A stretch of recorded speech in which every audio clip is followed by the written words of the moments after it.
Ina ni Miss Barbie Forteza abay naglabas ng kanyang saloobin patungkol sa mga issue kay Barbie Forteza. Ang lahat ng yan. But before that, if you haven't subscribed yet to my YouTube channel, please don't forget to like, share, and subscribe at hit mo na rin ang notification bell for more showbiz updates. Bago tayo of course magpatuloy sa ating updates for today's video, nais kong pasalamatan kayo for always watching and trusting this channel. Thank you so much sa inyong palagiang panonood at palagiang pagsubaybay sa mga updates po natin. Maraming salamat po. At ngayong araw, no, bago tayo magpatuloy, sagutin lang natin tong isang basher na to. Sabi niya ni Hearty Solution, we, hindi yan totoo. Masaya si D sa Siargao with Alex. Always together nga ang dalawa eh. Tantanan mo na sila at wala naman ng barda. Barbie's doing great on her solo era.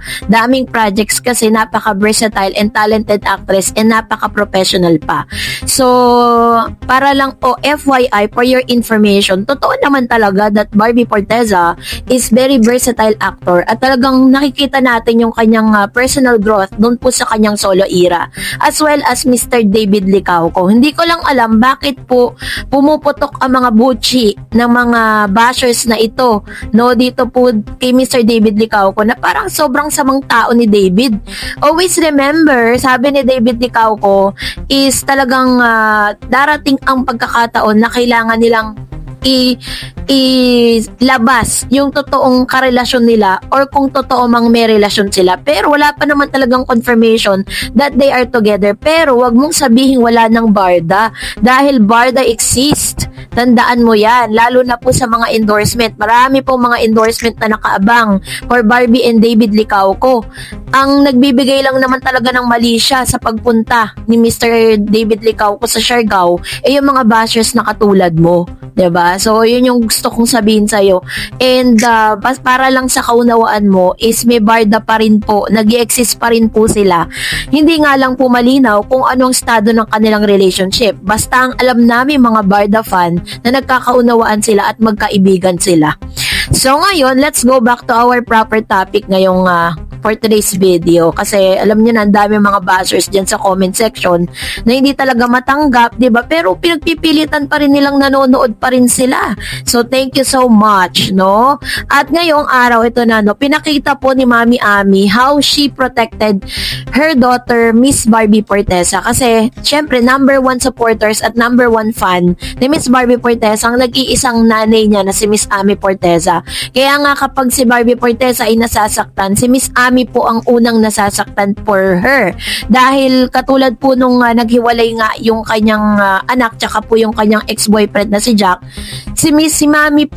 Mami Ami po yung nag-post doon po sa kanyang IG story ng ilang mga parang patama para dun sa guy, no? This time, nag-post na naman siya na pinag-usapan din hanggang sa ngayon. Pinapakita kasi ni Mami Ami dito na talagang parang gusto niyang i-inculcate at gusto niya pong linawin sa publiko na hanggang sa ngayon ay nananatili pa ring single itong kanyang anak. Nananatili pa rin na parang pinipili pa rin ng kanyang anak na talagang i-enjoy muna yung kanyang single life. Kaya po yung mga issue at masasakit na salita na ipinukol kay Barbie Forteza matapos siyang mamataan na meron po siyang ka-holding hands. Diba? Alam naman nating lahat na pan-service lang naman talaga yung mga bagay na yun. Pero hanggang sa ngayon, pinuputakti pa rin si Miss Barbie Forteza ng ilang mga bashers.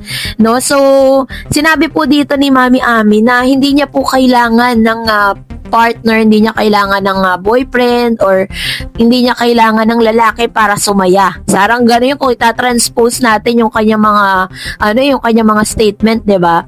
At nakikita natin how Mami Ami protected her daughter in a way na talagang nagbibigay siya ng mga cryptic post na parang bagay na bagay sa kanyang anak. Kasi alam natin kung gaano po kasakit, no, yung mga dinadanas ni Miss Barbie. Napaka-spontaneous and very positive lang talaga itong si Miss Barbie kasi parang sanay na rin naman sila sa mga ganyang klase ng bashing. 'Di ba? Sa mga ganyang klase ng mga statement.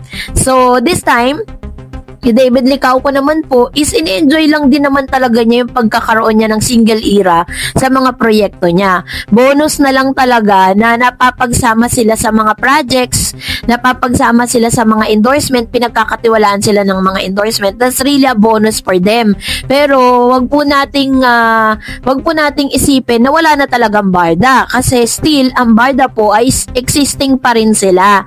Pero ina-abolish lang ng mga bashers na yun nga, kasi ang gusto ng mga bashers, kapag magka-love team, magka-relasyon na. Ganon agad ang iniisip nila. Wala pong ganon.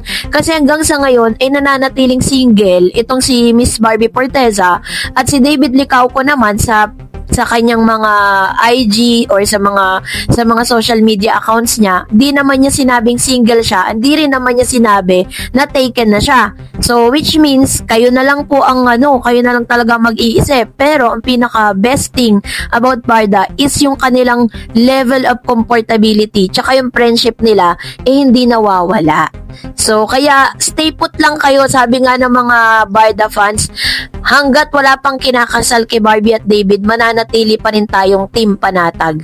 At dahil dyan, magbasa tayo ng mga komento ninyo sa comment section. Unahin natin si Miss Juliet Macato. Sabi niya, alam ni Miss B na masasaktan tayo mga Barda fans kung tatanggap siya ng project na hindi si David Licauco makakapartner, dahil alam niya na matagal na tayo mga Barda fans sa magkakaroon ulit silang dalawa ng project na magkatambal. Actually po, base po dun sa aking nabasa, sa aking po mga research, na according to Mr. David Licauco, kasama po sa kanila pong kasama sa plano po yan ng GMA na magkakaroon sila ng movie together. Hindi nga lang palang ngayon, no? So, katulad ng sinabi ko sa inyo sa ating last update, finact-check natin yon kung totoo bang tumanggi siya. Wala pa naman pong ino-offer sa kanya kasi ang ginagawa po nila is ang pinopromote nila ngayon, yung kanila pong movie na Kontrabida Academy. Sabi ni Miss Sinaida Monge, I love Jillian Ward since her childhood, good girl like Barbie. Which is true, tama po, kasi wala po talagang di kaganda mga issue patungkol kay Jillian. Sabi ni Ma'am Chiteso, I agreed sister in si Barbie pa. Sabi ni Miss Rose Cruz, Miss Tarred, sa inyo lang ako nagkakaroon ng kapanatagan, at kay Madam Pikwa at Sir Derek at Sir KJ dahil sa mga kapitbahay kong parang ayaw ko nang lumabas ang bahay, mga basher sila at pinagtatawanan ako. Si Barbie lang ang kiniklik ang sarili kay David, isinisiksik ang sarili kay David. So alam niyo, Ma'am si Rose Cruz, huwag ka masyadong ma-stress sa mga ganon. Basta kung ano yung magpapasaya sa'yo, go lang. Huwag ka magpapa-apekto sa mga bashers mo. Pati ikaw may bashers ka din. Sabi ni Miss Tess, just keep going lang, Barda. We always support you both. Once again, salamat, Miss Tarez. Thank you so much, Ma'am Tess. And sabi ni Ma'am si Luisa, tama lang, Barda lang. Ayan, sabi ni Ma'am si Luisa de la Cruz. No, pero eto let's be generous din naman, maging generous din naman tayo doon po sa Barda, kay Barbie tsaka kay David Licauco. Mabigyan man sila ng mga projects sa mga solo era nila, let them be, kasi lahat po ng artista pinagdadaanan yan. Kailangan po nila maipartner sa iba kasi for personal growth and career, diba? So, ganun po yung nangyayari ngayon. Kaya wag tayo masyadong ma-stress, no? Sabi ni Miss Juliet, Barda lang sapat at palagi kami nag-aabang magkaroon ng proyekto silang muli.